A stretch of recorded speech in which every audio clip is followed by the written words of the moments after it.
you know, I mean, to place the Battle of Ringmere away from Ringmer and no one's even mentioned it, you're like, there's a possibility, knowing there's a pagan Anglo-Saxon burial ground at the foot of it, knowing Morling Hill's there that gets its name from Ael and Mayala, knowing that that battle is referenced in this Danish saga that literally mentions the people of Ael, knowing that the second Aethelstan, I think it was Aethelstan the second, was killed in that battle, knowing that Aethelstan the first held a Witan at Hamsey Church, and then, yeah, beyond all of that, we've got these possibilities then of Ring Danes and Ringmer, and then this whole Beowulf connection, because you've got Gota Lane. Gota means Geat, that's at the foot of Morling Hill too. You've got a charter from Aethelstan, giving Wulfgar some land, saying go eastward from Hamsey, to the boundary of Beow's home, past Grendel's Gatan. Like, yeah, and all of these place names just so happen to be there as well, so like remember all of that. And then you've got in Beowulf, they go to the foot of Yernaness to find him when he's died. Just so happens that Lewis is set out in the shape of an eagle or a massive bird, and the foot is Hamsey. Ham means home in Anglo-Saxon. There's Saxon burials all around there, these pagan Anglo-Saxon burials, and there's also a massive amount of archaeological finds that have been made. And beyond all of that, again, I think I tracked down where he's buried. I believe him to have been a real person called Beowulf, who was in the Anglo-Saxon Chronicles, then followed by Wiglaf. You know, that seems like just too much of a coincidence in and of itself. And that was in 825, and then he holds a Witan, Beowulf, and then in 925, 100 years exactly after he dies, Aethelstan holds a Witan, and I think in the same place. I sounded like Andrew Tate now, Witan, in my Bugatti. Douchebag.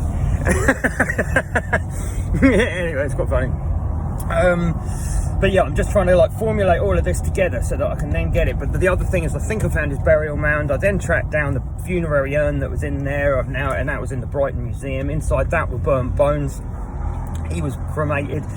They're also in the Brighton Museum. The guy there called Dan Robertson is incredibly awkward to deal with. I've emailed him many times asking to get these bones dated. I've said I'm happy to pay for it, and he's stating that they just haven't got the time or the resources to do it, and it would destroy a piece of bone, so that can't be possibly done. They've done it with all the other finds they've got in there, but not that one, so just remember that.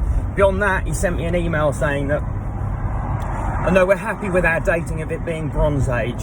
It's like, no mate, you're not, because that's not what it's described as in the findings. So like, you get the findings, it says it's Saxon, so you're lying to me about that. All the findings say the urn is Saxon, the skeleton that was in there is Saxon. You can dig this information up yourself. So we've got lying people in these offices not wanting us to know the truth. And Beowulf's bones are probably sitting in Brighton Museum right now. Beyond that, the guy that dug them up was a civil engineer called someone Johnson. He lived in Brighton. His kids then moved to America and began a bank. They opened a bank. And we all know what's supposed to have been in Beowulf's barrow. So that was English treasure, British treasure, or Danish, wherever way you want it, but it was on our land.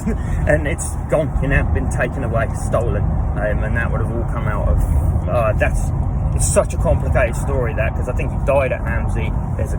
There's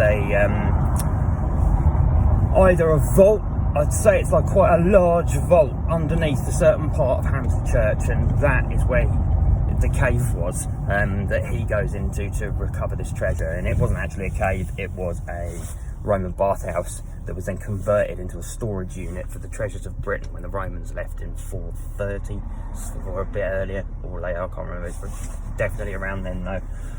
They stored some of the treasure of Britain under the earth, and some they took with them into Gaul.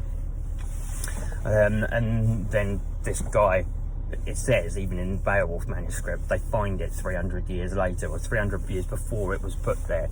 So if they're leaving at around 450, 500, exactly that time, and it's 300 years later, you just so happen to have Beowulf who comes, and that all matches up beautifully. All the descriptions of Beowulf and Beowulf match up. Long was he contemned, for the sons of the Geats did not account him worthy, nor would they afford him a position of much honour upon the bench where men drank mead. And then in this description of Beowulf, it says something about Beowulf. He must have been one of the lower ealdormen, or a lowly ealdorman, as he is positioned really low in this charter, and you're like, okay, and then he became king. So like that's exactly the same thing that happened to Beowulf. And then we've got this Wiglaf coming after him, all these other historical characters. They mentioned Offa, we've got an Offham that also isn't connected to it. Everything in Lewis that is supposed to be that's happened there has been placed somewhere else at some point in the past, and it's been kind of, I think that's been favoured. People have been happy with that. I think that's got something to do with the Miser Lewis. I really think that has got something to do with the Miser of Lewis and this kind of like forget the Anglo-Saxon past kind of narrative. Get rid of that. The Normans are your rulers, and they still fucking are. So like, anyway, I just thought I'd put this up. This is like quite long and full of information, but if people are wondering what the hell I'm on about and what I'm trying to do, it's that.